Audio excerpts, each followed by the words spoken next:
Aminata Traoré connaît bien ces eaux de la Méditerranée au large de Sfax pour les avoir empruntées lors d'une traversée clandestine vers l'Europe. Lorsque son embarcation et une autre ont chaviré le 9 mars, elle s'est retrouvée à l'eau avec 200 migrants, bilan 39 morts, y compris sa fille de 15 mois, sa sœur et sa nièce. Mais cette Ivoirienne veut malgré tout tenter à nouveau la traversée, tout comme Prista Koné, une autre Ivoirienne de 28 ans dont l'embarcation a été interceptée en 2020. C'est mal vu de traverser la Méditerranée, mais nous nous sentons en sécurité aujourd'hui de prendre le risque de traverser la Méditerranée pour aller de l'autre côté, où on sera mieux vu, où on sera mieux traité en Europe, en Italie, en France, partout ailleurs. La Tunisie, c'est trop difficile. Les récits des migrants ravivent la colère de leurs compatriotes entassés dans cette petite chambre où ils partagent ce jour une soupe à base de carcasses de dinde périmées et de riz.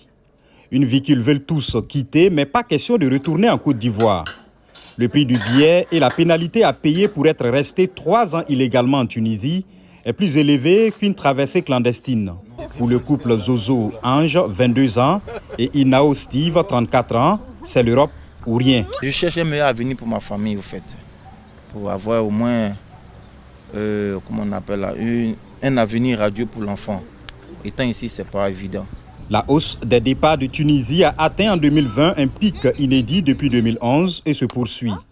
La majorité des candidats à l'exil, tous des ressortissants d'Afrique subsaharienne, représentent 53% des migrants arrivés de Tunisie en Italie au premier trimestre 2021, selon l'ONG Forum tunisien des droits économiques et sociaux. Ouma Koulibaly, président de l'Association des Ivoiriens, basé à Sfax, évalue à 20 000 le nombre de ressortissants d'Afrique subsaharienne en Tunisie, dont 60% d'Ivoiriens. Quand les subsahariens arrivaient ici, ce n'était pas forcément pour la traversée. Il y a beaucoup qui venaient en Tunisie pour travailler.